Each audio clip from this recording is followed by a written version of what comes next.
Good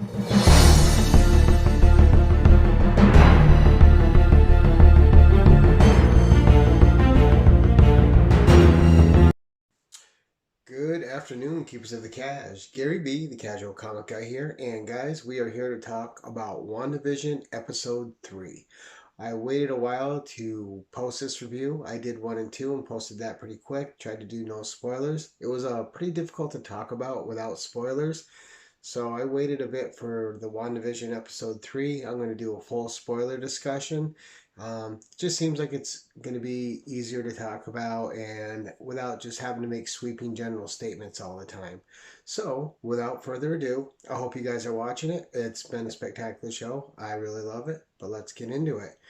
So we start out with a nice 70s opening sequence. A lot of hexagons in the title sequence. So we're going to see what those hexagons turn out to mean or be, or what they're representing, whether it's the hive or something to do with Hydra.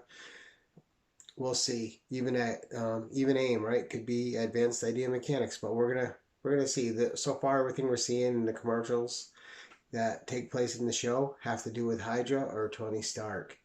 And so we're going to see what that turns out into. But we start out firmly in classic 70s TV. It's all very Brady-esque.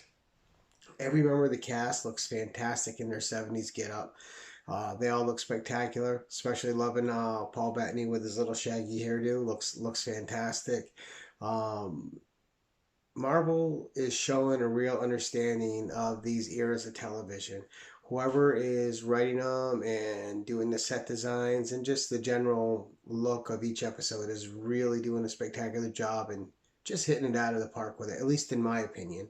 I've been loving it so far, and I thought the feels have been spot on, especially for a guy that grew up on 70s TV. All right, so we start out with Wanda, and she's getting a house call from a family doctor that Vision went and found. So it's been 12 hours since the pregnancy, and Wanda is showing 4 months, according to the doctor. He has no idea she's been an overnight pregnancy, that, you know, he's just another character that's added into the show.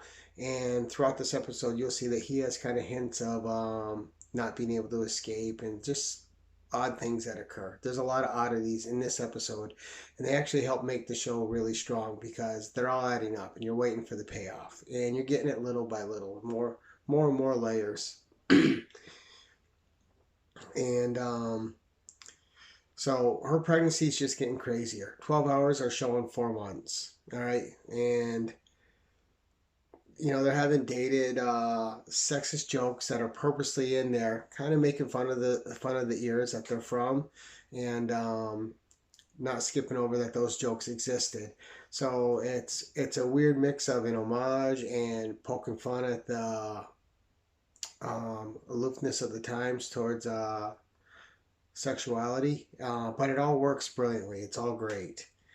So each time we see the neighbors, they're off. So, you know, when you're watching it, they're interacting, they're playing their 70s part, but there's an underlying current to each neighbor, and there's just something more sinister. It feels like going on beneath the surface.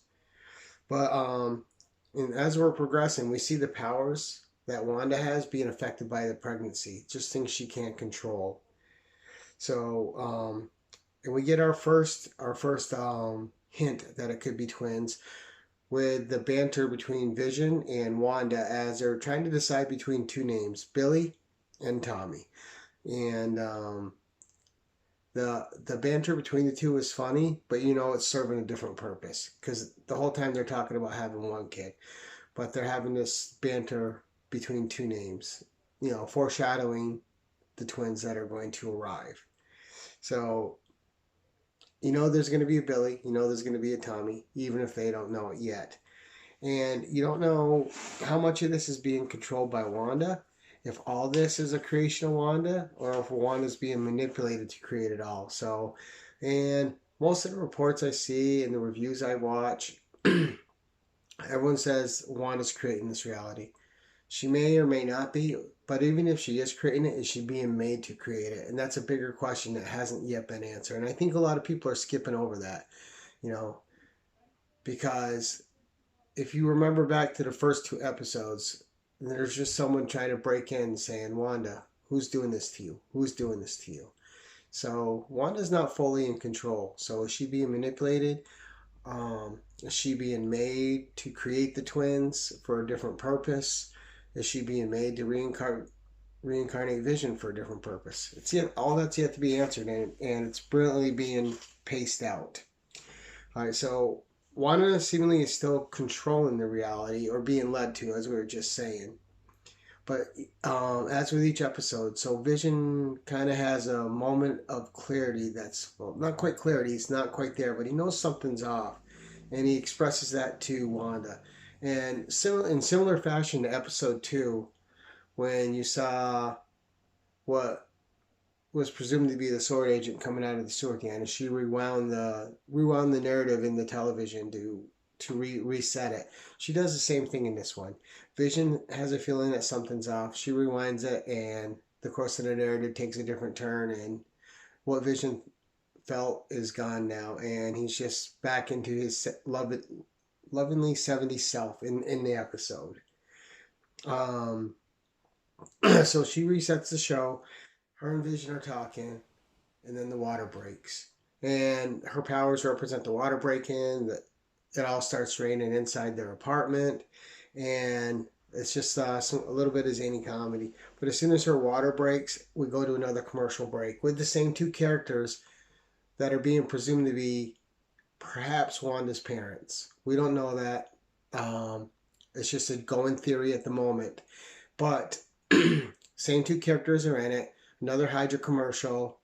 Soak yourself in Hydra. So a lot of underlying themes going on there, and another cleverly made commercial. Another one that fits the times great, and just the editing of the commercial is great. And when you watch it, if you watch it, and if you're watching this, I've assumed you watch it because I said it was spoilers at the beginning, so don't get spoiled. But great commercial. Then when we cut back, after the commercial break, Wanda's left alone as Vision has to take off to go find the doctor. Her water's broke. She's about to have the baby. She uses her powers to dry everything off in the apartment. And Vision's gone super speed out the door off to get the doctor. And this is when we get the arrival of Geraldine, who is the Monica Rambeau character, but being called Geraldine in the 70s universe, the television universe that's been created. So Geraldine arrives as Wanda's powers are just going completely haywire. The babies are coming, although she only knows it's a baby right now. And there's a little comedic moment. She lets Geraldine in. Before she does, though, she takes magic some coat out of the closet, covers up her belly, and like that would work because it wouldn't. And as she goes into the kitchen to get Geraldine a bucket that she asked for, because Geraldine's pipes burst. Another thing that was affected by reality in that episode, when Wanda's water broke and it started raining inside, and Geraldine goes over and says her pipes broke. So you kind of get the feeling that Wanda's powers are affecting not just the immediate reality there, but the reality as a whole in this community.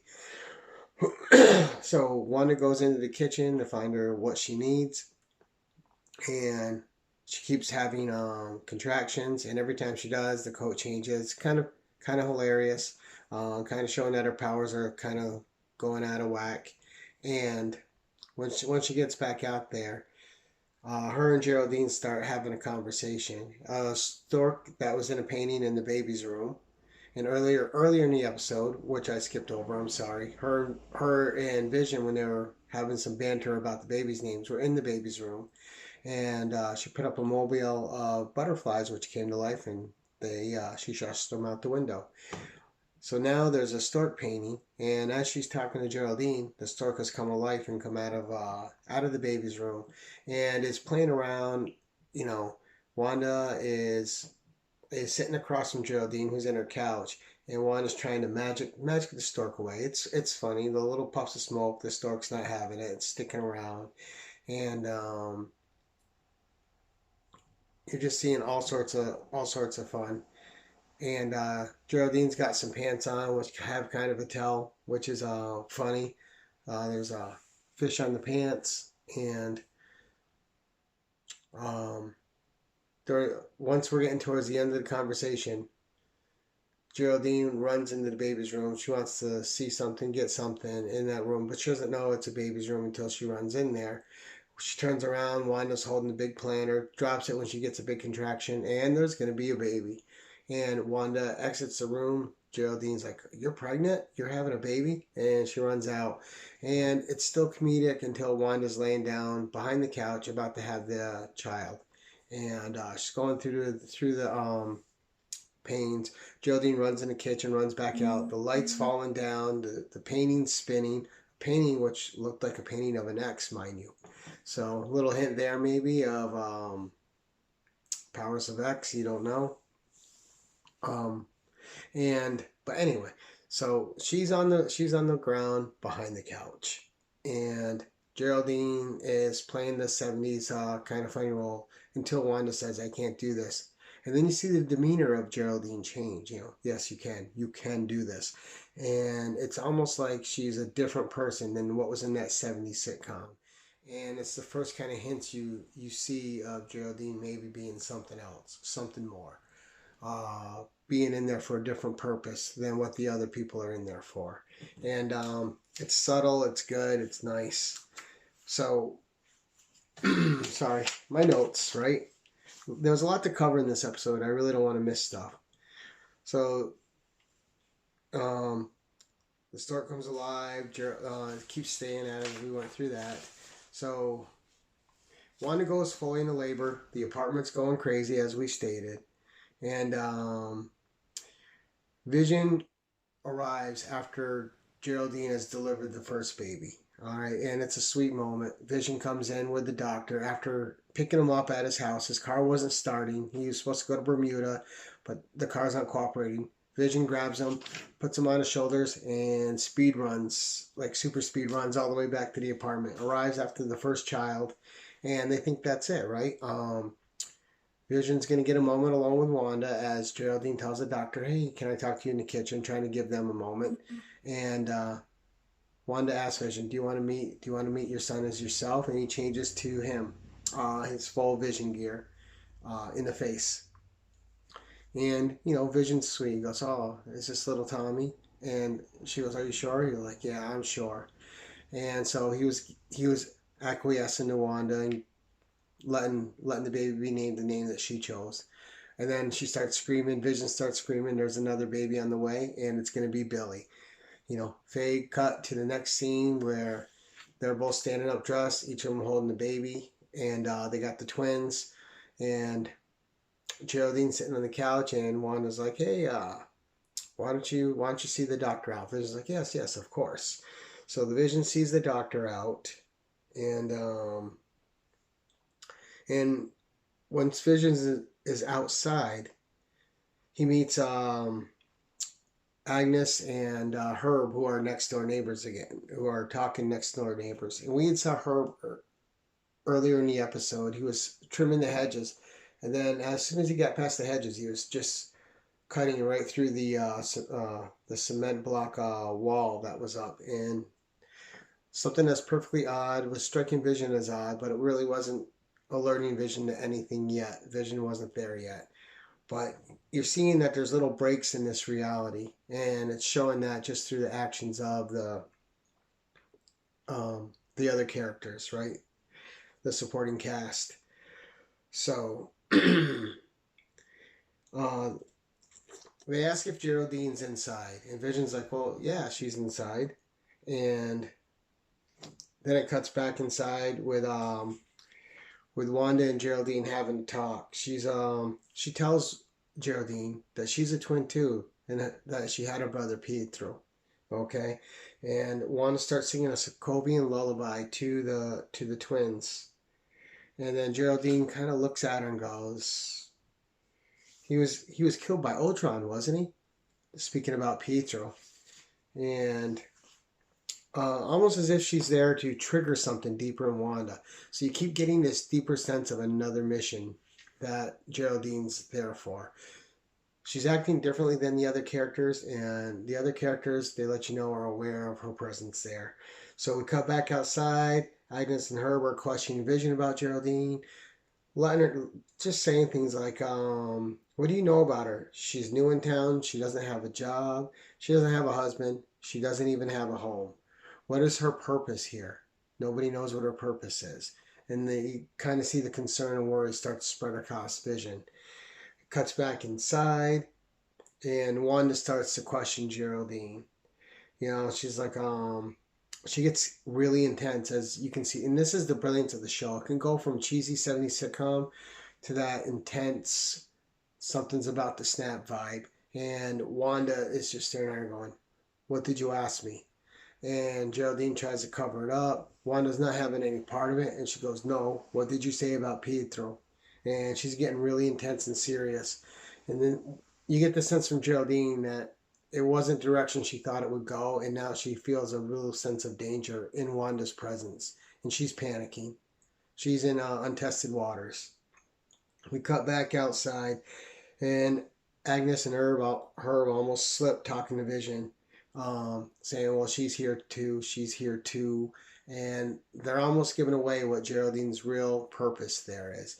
But Agnes turns to Herb and gives him this look of pure terror, like, you can't, like it's going to affect their reality or their ability to be alive, making you question what their roles are in that reality. Do they know that they're going? Do they know their plight? Do they know they're going from era to era? Do they know they're all part of a bigger game? Did they sign up for this bigger game? We know they're not creations of her brain. At least I think we do, right? You got to think these characters are going to serve a bigger purpose at some point later on. But they look like their reality is threatened or their mission's threatened. You're not sure which. Either they're scared for their lives or they're scared about completing whatever mission they're on, or but they don't want this reality to break for the moment. So you go back inside, and Wanda notices a sword necklace on Geraldine, and she asks her what that's for, and Geraldine's just backing off, and Wanda knows it. The symbol's familiar. It's a slip up for Geraldine to have it on, right? And unless it was meant to trigger something else in Wanda, but whatever she was triggering, it's completely backfired on her. Cuts back outside. It's going back and forth right now as it's building up the tension, and Agnes and Herb both revert back to 70s form caricatures, and they both make a 70s style joke, and they go off their separate ways, leaving Vision confused and then concerned for Wanda. He rushes inside, changes into his regular personage, and goes in there to see if Wanda's okay. And Wanda's in front of the twins, smiling and looking down, but with a different kind of look on her, something deeper on her face as well. Vision asks where Geraldine was, and Wanda says she had to take off. Cut to Geraldine flying through the air and being forcefully ejected out of this reality and landing in a field. At this point, the aspect ratio goes from where it was at to the letterbox spreading out. So it goes from, I think it was the 4:3 ratio, I forgot what the ratio is, but to the letterbox format.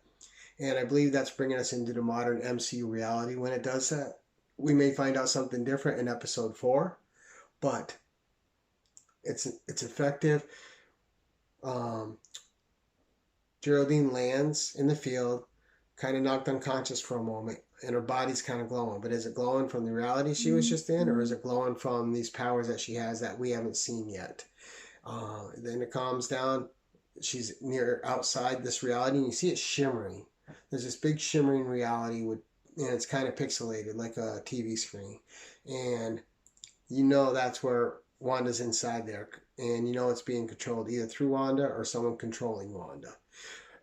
There's a military base set up outside, and she is surrounded by what I am assuming are sword agents, and that's where the episode fades away. And I just really thought each episode is just getting better and better. It's building. The tension's getting more and more intense. The homages to old shows are completely spot on accurate and amazing. And I just think the show is highly entertaining. The cast gels so well. They play their parts perfectly in my opinion. I love the way everybody's fitting in each different time period. The costuming is on. I don't think you can speak about the costuming enough. Whoever's doing the costuming for the show is doing a spectacular job, just knocking it out of the park. The sets are fantastic. The eras that they're in just feel authentic, especially if you live through any of them. You'll agree, I believe, like me. And Wanda, Vision together are just magic in the MCU. And Paul Bettany and Elizabeth Olsen are just got chemistry just coming out their ears. They're just amazing together. And every single moment they're on screen together just works brilliantly. And they have an easy gate together. Just everything is just so spot on with them when they're together. And I think this show is really strong because of them, but it's also really strong because of the writing. It's really strong because of the tension that they've put running through each episode. It's really strong because of the costuming, the set pieces. Everything is working together to create a great whole. And I'm loving where it's going, even though you don't know 100% where it's going. You don't know if at the end of these 9 episodes there's going to be a resolution. I'm going to guess most likely not, because it leads into Doctor Strange and the Multiverse of Madness. But fantastic show in my opinion, and I'm loving every episode. And I like how it's progressing. Some people worried it was going to take too long. I think it's moving at a really good pace. This is a 9 episode season. We're only 3 episodes in. We've already crossed a couple different eras. So I don't think the pacing's a problem. I don't think where it's spending its time is a problem. I think this is just being done brilliantly. And I think once these 9 episodes are over, it's going to be fun to rewatch it and see all the clues again when you know more about what's going on. And I think you're going to appreciate the pacing even more once it's done. But that's it. That's Gary B, the Casual Comic Guys spoiler review of WandaVision Episode 3. I hope you guys enjoyed the discussion. And until next time, guys, keep it casual.